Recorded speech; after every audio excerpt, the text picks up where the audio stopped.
Another example of this is this guy Paul writes to the Philippians.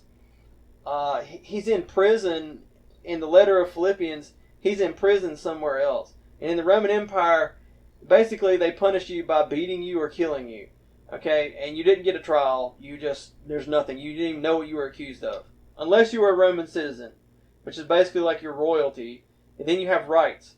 So Paul was a Roman citizen. He had rights.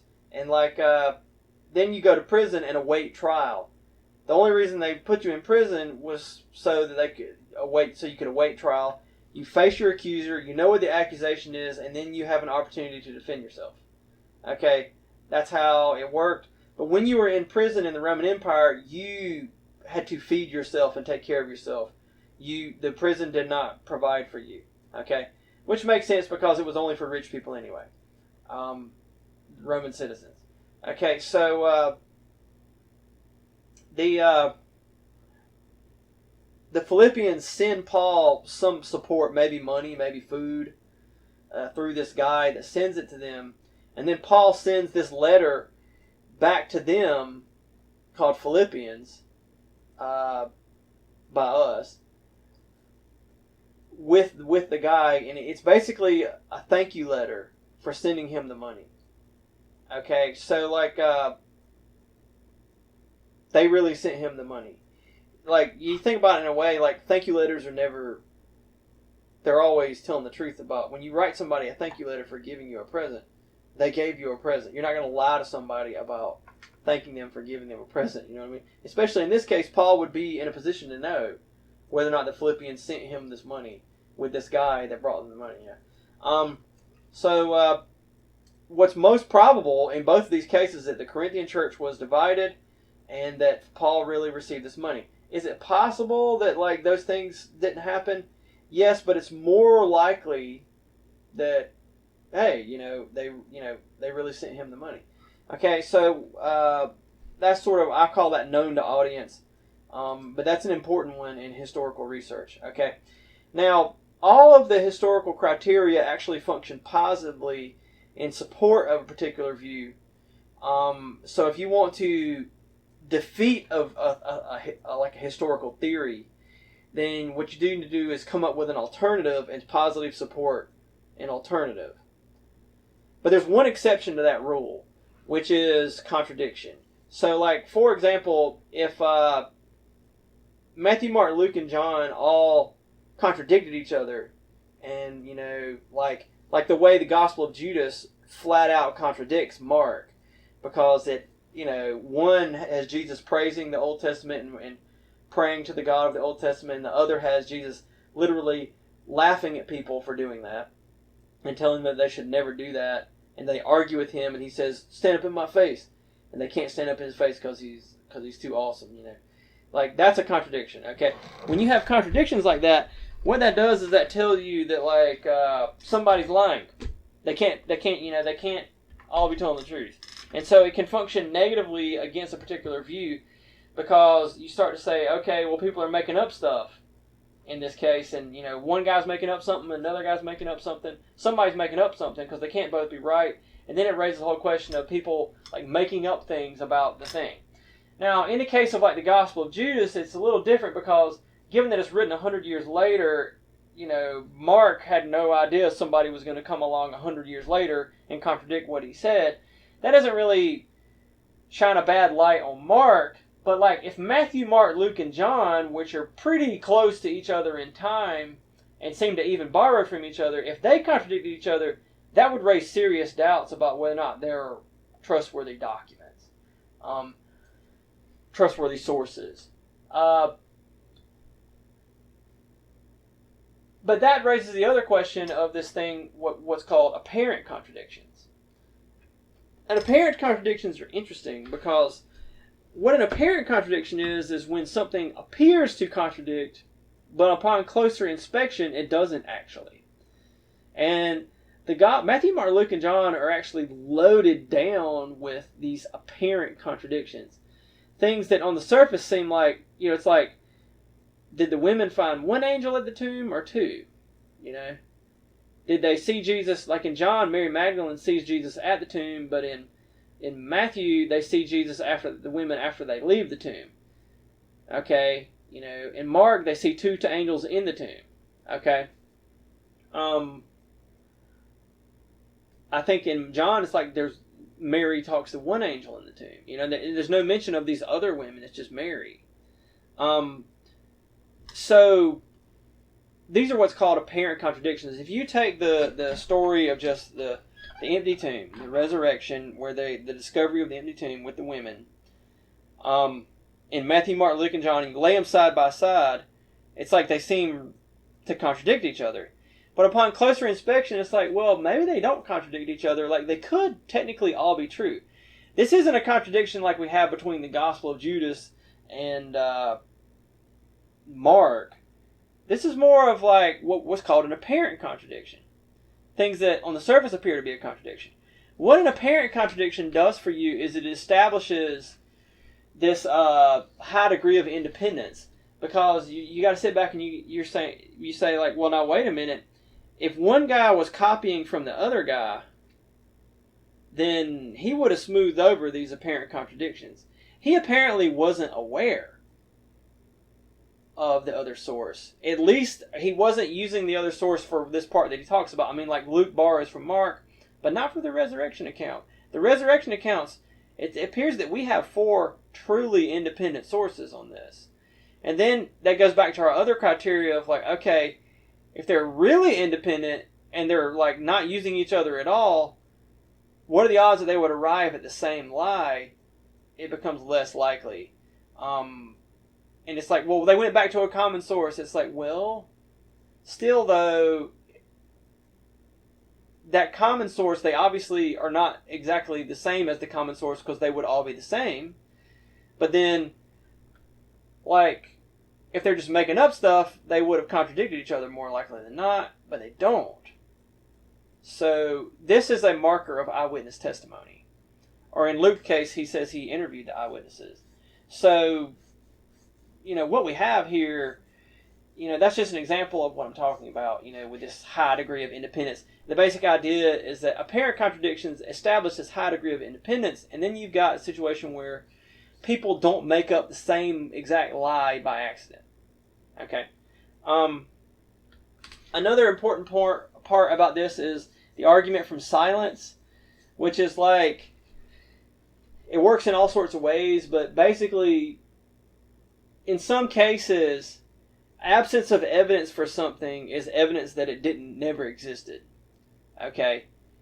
But you have to be careful about that. And so an example to illustrate this is like, if I was to tell you that there's 50 mosquitoes in your front yard, and you were to walk outside, look around, and you say, I don't see them, so they don't exist. You would be wrong, because the mosquito situation, you wouldn't necessarily expect to see them, even if they existed. Whereas if I tell you that there's 50 rhinos in your front yard, and you walk out there and look around for a second, and you say, I don't see them, they don't exist, you would be rational in that conclusion, because you really should expect to see 50 rhinos. If there are really 50 rhinos in your front yard, you should expect to see them. Okay, so the point for us here is when the argument from silence is used, we have to ask ourselves, is this a rhino situation or a mosquito situation? An example of this is the atheist historian Bart Ehrman, or he's not a believer in God. He's agnostic, but like he says that John contradicts Mark, because in John, Jesus' claim to be God is central to Jesus' teaching, but in Mark, Jesus slowly says things that people don't understand, and he keeps building up until he reveals it at this big deal at the trial.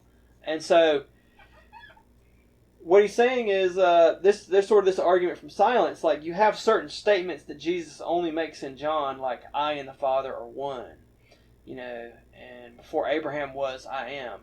And they're not in the others.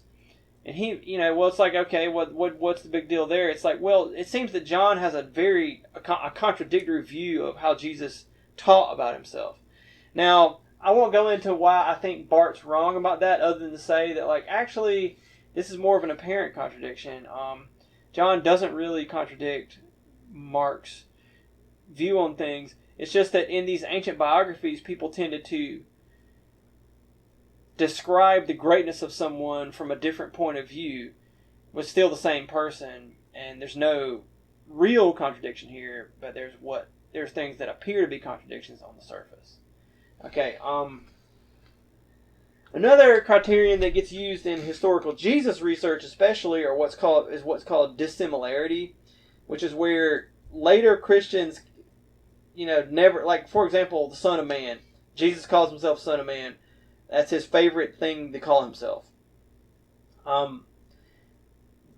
Later Christians never use that term, and earlier Jews never used that term, and so a case can be made that Jesus really called himself Son of Man. Another example is what's called Semitisms. Semitism is when you translate something from one language into another language, and it obviously occurred.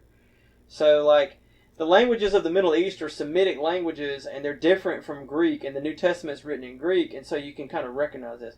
An example of this, I was watching an episode of This Old House literally earlier today, and they have this Mexican man named Mauro. He's a painter, and he says this. He says, "It's much easier to put paint on than to take it off." He said, "It is much easier to put paint on than to take it off." And he didn't even say to take it off. He said, "Then take it off." Much easier to put paint on than take it off. And it's then take it off.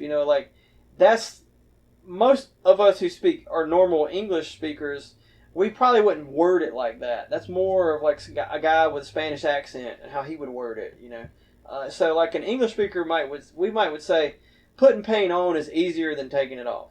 That sounds very natural in English. Whereas the Spanish fella, he says, it is much easier to put paint on than take it off.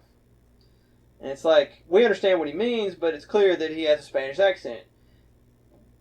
The same thing is true in the Bible. There are certain things that, and when it comes to this textual criticism, historians can detect that there's an earlier language at play here.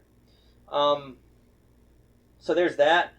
Another example is what's called relics, which is the relics is just archaeology. And this is the one that Indiana Jones, right? Or every historical documentary super relies on this, It's because it's super exciting, An example of this is with Tacitus, who says that the Germans won this battle in the Teutoburg Forest.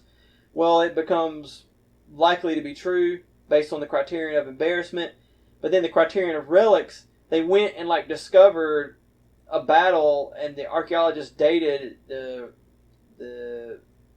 ancient artifacts that were there in the woods in Germany to when that battle would have taken place. It's the right time, everything fits. It's okay, now it really happened, or it becomes, moves from very probable to historically certain, Relics are interesting because they're powerful. So when that fragment of John that dates 110 to 170 was discovered, there was a century of scholarly writings making a case that John is written after 200 or even after 300 AD. And all of that was defeated by one little scrap of paper. And it's been said that an entire library of books basically became garbage. Nobody wants to burn books, but they're arguing this point, and they're looking at all this evidence, and they have all their case that there's made that it's written later, after 200 or after 250, But guess what? This one scrap of paper outweighs all of it, and it's well, might as well start over, So relics are interesting in that way, that they have all that power. Okay. Now, the last thing we want to look at for the sake of this video is what the objections. And one objection people bring up is well, you can't use hearsay. So unless it's an actual eyewitness testimony in a historical document, I reject it. I saw one atheist YouTuber, and he said that. He said well, Luke doesn't count as an eyewitness testimony because Luke says in the beginning of Luke that he wasn't an eyewitness. He just interviewed eyewitnesses and then wrote down, he put together from various eyewitnesses the information. And they say, well, that's hearsay, so therefore we throw it out. Well, hearsay is like a legal thing where if I was to witness a crime and I was to tell you all about it, and then like I was to die before I got a chance to testify in court, then you might think that you could testify on my behalf because I told you everything I knew. But no, wrong, burn. And the reason is, my testimony can be cross-examined because I'm the eyewitness. I can be questioned by the lawyers. But since you just heard me talk about it, you can't really be questioned in that way. You say, I don't know what Ben would say, because you're not me. So cross-examination in court situations is a great way to reveal whether or not we can rely on a witness's testimony. But in ancient history, we can't cross-examine anyone, so it's not relevant. We have to use this historical method stuff to get at the truth. So that's an objection that doesn't really work. The only other objection that we get is people say you can't use the Bible to prove the Bible, because we absolutely use the Bible as a source for historical knowledge about Jesus. Matthew, Mark, Luke, and John are our best source of detailed information about the life of Jesus. People say, well, you can't use the Bible to prove the Bible. That's circular reasoning. Well, yes, but we can prove that these are ancient documents written by somebody, and then we can use this historical method to prove certain points within them to be true. You don't have to accept that these are inspired by God to be able to prove certain things, like Jesus taught these things. Like, it's considered historically certain that Jesus was crucified. That's not just in the Bible. There's non-Christian writers who claim that too. That Jesus, was crucified. Historians are pretty certain that he died around 30 to 34 AD. Another point of historical certainty that we're going to look at in the next video is just that Jesus' apostles really did claim, to have witnessed him back from the dead, and really did, that they sincerely believed it. They really did believe it. No one doubts that today. If you doubt that, you're laughed out of the university by all the atheist Muslim, everybody, the apostles believed it. Okay,